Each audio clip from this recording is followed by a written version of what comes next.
बताना चाहूंगा। सबसे पहले रेवेन्यूज या टॉप लाइन के फ्रंट पे हम जो एक्सपेक्ट कर रहे थे उससे कहीं कम नंबर्स देखने को मिल रहे हैं। गाइडेंस, बाजार की उम्मीद थी कि 18 से 20% डॉलर गाइड करेगी, ऐसा हुआ है। लेकिन आप सबसे इंपॉर्टेंट देखिए रूपी ईपीएस, जिस पे मैं अपने वैल्यूएशन या भारतीय बाजार में एनालिस्ट अपने वैल्यूएशन पेक करते हैं इन्फोसिस के स्टॉक पे, 138 से 142 रुपए के आसपास अनुमान कर रहे थे, 126 के आसपास कंपनी ने गाइड करा है।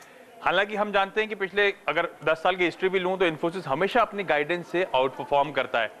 आउट परफॉर्मेंस ऐसा है कि अगर आप जो अपर लेवल है गाइडेंस का उससे करीब करीब मान के चलिए 8% तक आउट परफॉर्म करता है। लेकिन इस बार आउट परफॉर्म करेगा, लेकिन इससे अपना बेंचमार्क काफी नीचे कर लिया है। 126 रुपए की बात कर रहे हैं, अगर वो 8% आउट परफॉर्म भी करेंगे तो ज्यादा से ज्यादा 135 के आसपास क्लॉक करते नजर आएंगे, जबकि ऑलरेडी जो रिपोर्ट्स आ रही है वो एस्टिमेट फैक्टर करी थी 150 रुपए के आसपास का।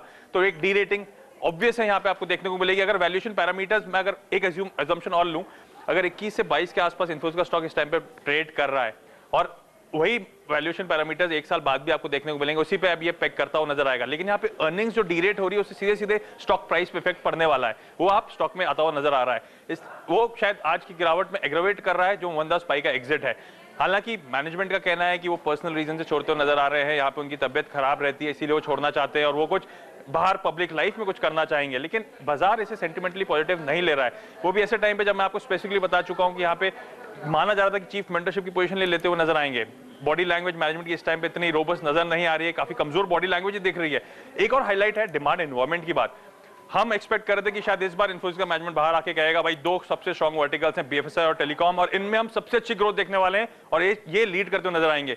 पर Q4 में क्या हुआ, इन दोनों ही वर्टिकल्स में सबसे खराब प्रदर्शन। बीएफएसआई जो पिछली बार 8% की ग्रोथ दिखा रहा था, इस बार वो सबसे ज्यादा कमजोर था नजर आ रहा है। इस बार सीक्वेंशियली उसमें गिरावट देखने को मिल रही है, फिर टिपिट सी वहां पे ग्रोथ परफॉर्मेंस है। टेलीकॉम जहां पे हम एक्सपेक्ट करते हैं शायद FY12 में, क्योंकि इन्फोसिस का एक्सपोजर ज्यादा है तो टीसीएस से आउट परफॉर्म करेगा क्योंकि टेलीकॉम वापस बाउंस बैक करेगा। पर टेलीकॉम हुआ क्या, 4% निगेटिव ग्रोथ दिखाता हुआ नजर आ रहा है। तो ये की वर्टिकल्स हैं जहां पे इन्फोसिस कमजोर होता हुआ नजर आ रहा है। और जिस आउट परफॉर्मेंस की बाजार बात कर रहा था कि FY12 में शायद टीसीएस की जगह इन्फोसिस एक बड़ा स्टॉक हो सकता है जिसपे आप बेट करना चाहें, वो सारे की रैशनल इस नतीजों को देख के लगता नहीं कि इंपॉर्टेंट नजर आएंगे या फिर नहीं डिलीवर करते हुए नजर आएंगे। इसके अलावा यहाँ पे जो स्पेसिफिकली मैनेजमेंट जो इस तरह की बॉडी लैंग्वेज की बात कर रहा हूँ मैं, जिस तरह की गाइडेंस की बात कर रहा हूँ, उन्होंने कहा स्पेसिफिकली कि जो डिमांड एनवायरनमेंट है वो हमें नॉर्मल नजर आता है। तो ये एक क्योंकि बाजार ऐसे स्टेटमेंट्स ऐसी बॉडी लैंग्वेज को काफी इंपॉर्टेंट लेता है, तो इन्फोसिस वैसे भी अपने पीएस के मुकाबले हमेशा प्राइसिंग को लेकर, हमेशा डिमांड एनवायरनमेंट को लेकर पिछले 2-3 क्वार्टर्स की अगर बात करूं मैं जिसकी आप बात कर रही हैं, वहां पे हमेशा से कंजर्वेटिव रहा है अपने वीजा भी। अगर आप कॉग्निसेंट की बात करें, अगर आप टीसीएस की बात करें तो वो काफी इंपॉर्टेंट था। बाजार शायद एक्सपेक्ट कर रहा था कि इंपॉर्टेंट यहाँ पे कुछ आउटकम आएगा, लेकिन उस लिहाज से भी कुछ नहीं आया। इसीलिए मेरा कहना है कि हर पैमाने में रिजल्ट काफी खराब थे और वही स्टॉक प्राइस पे आपको रिफ्लेक्ट करता हुआ नजर आ रहा है। ओके, तो ये फिलहाल इश्यूज रहेंगे। मुग्धा, एनी आइडिया कि अगर आप ब्रेकअप की बात करें, टेलीकॉम जहां पर ऑफ कोर्स जैसे आशीष भी मेंशन कर रहे हैं not up to mark at all, किस तरह का एनवायरनमेंट की बात अब तक आपने सुनी है?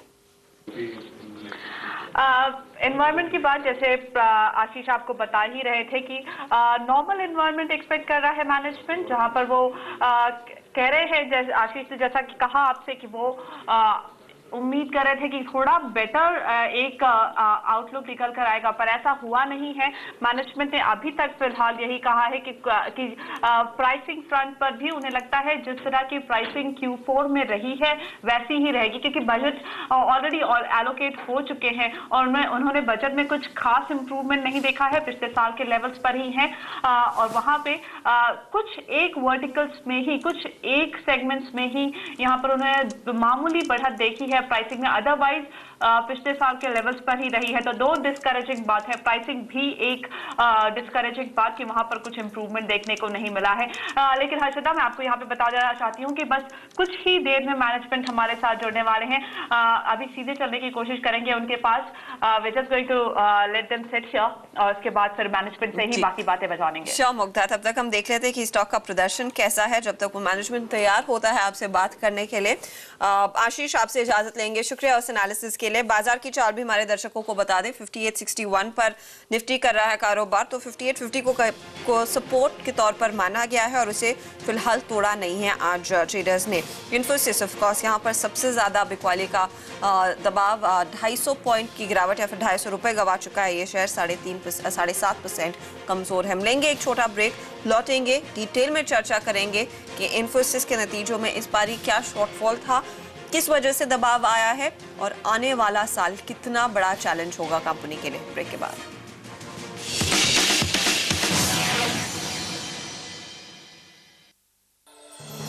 सुपर 20 के प्रायोजक हैं LIC ऑफ इंडिया, जिंदगी के साथ भी जिंदगी के बाद भी।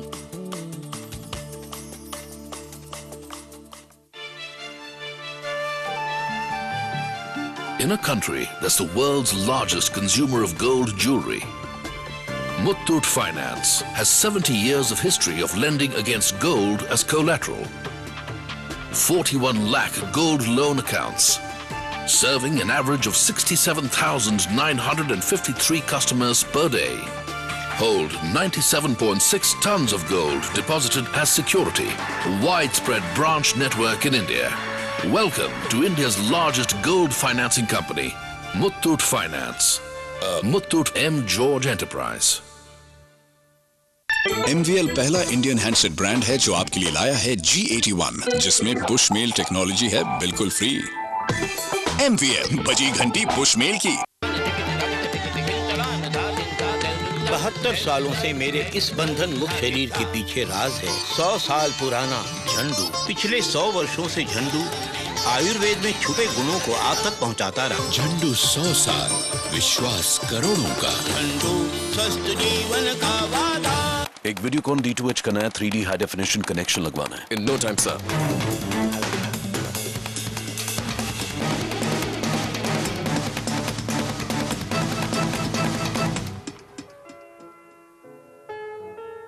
जैसे मैंने कहा था, in no time sir, India का पहला 3D high definition set top box, जिसे पेश करती है सबसे तेजी से बढ़ती हुई DTH service. Videocon D2H direct है, करेक्ट है। मुकाबला शुरू।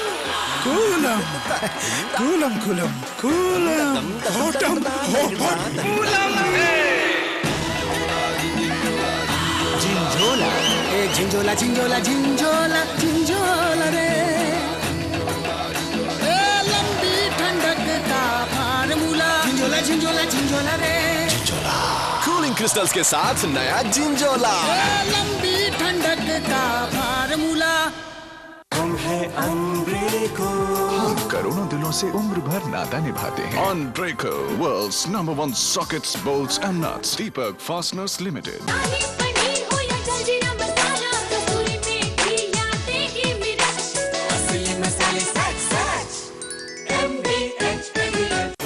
As the Indian economy moves towards easing capital movement and global investors are looking for ways to diversify their currency portfolios, Alpari Forex India Private Limited presents the CNBC Universe Currency Corner, powered by CNBC TV 18, CNBC Avaz and MoneyControl.com. An interactive platform that will impart the fundamentals of currency trading on air and online. Find out if the next bull run will be in the currency markets. Presenting sponsor Alpari Forex India Private Limited. Partner Exchange MCX Stock Exchange, India's new stock exchange. आइए आइए, नमस्ते। पंखे के नीचे बैठिए।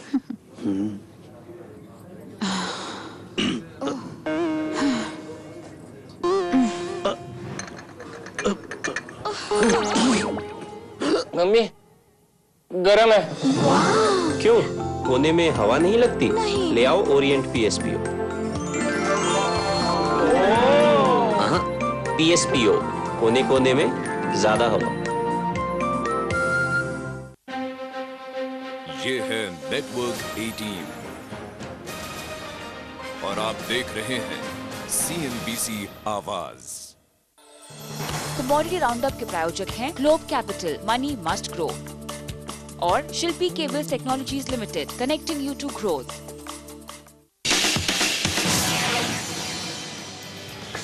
एक बार फिर से स्वागत है आपका CNBC आवाज पर। हम इस वक्त हैं बेंगलुरु में, जहां पर इस वक्त हमारे साथ मौजूद हैं इन्फोसिस के CFO mister we Balakrishnan.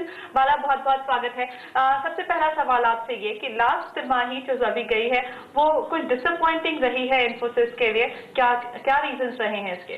See, one of the thing what we are seeing in the environment today is earlier customers' reaction time to what is happening in the environment happens always with a lag of 2 to 3 quarters. With the big recession we have seen 1 year back, customers' reaction time has shortened. If they see a lot of macroeconomic challenges, their ability to cut spending has increased. It happens very quickly. So that is what we have seen now, because the macroeconomic challenges in all the large markets, whether US, Europe, or the high oil prices impacting growth in larger economies. Unemployment rate in the US is still very high. So all those are creating challenges, and clients are fine-tuning their spending depending on what they see in the environment. So we have seen decline in volume growth in the fourth quarter. Fourth quarter is normally a soft quarter for us. That is what we guided for. And we have seen a negative volume growth, but we have seen pricing going up. And next year, when you look at the client's budget, clients are very confident about spending. That's why we gave a 18 to 20% guidance in dollar terms growth. And if the economic environment is stable, if you don't see any big disaster in the environment, possibly next year we'll see better growth like what you have seen this year. But margins के front पर वहाँ पर 152 basis points का एक decline, क्या reasons रहे उसके? No, mainly because we hired more people this quarter, because we want to keep the capacity ready, because we are seeing a normal year going forward next year. And if the growth comes, we should not get surprised with the growth. So we are hiring more people, creating the capacity. Even next year, we are going to hire 45,000 new people, right? And we are increasing the wages by 10 to 12% in India, 2 to 3% outside India. And the rupee is a big factor. Even this quarter, rupee has depreciated by close to 1%, but our utilization came down because we hired more people. We want to keep the capacity ready for next year. That impacted our margins. So at the net income level, we are same like last quarter. At the operating level, the margins are declined by 1%, mainly because utilization came down. Next year, we are talking about a 300 basis point impact on the operating margin. Yeah. Of that, 1% is because of rupee, because rupee we are taking at 44.50 for next year. That means a 2% appreciation in rupee compared to this year, which will impact the margin by around 100 basis points. And another 100 basis points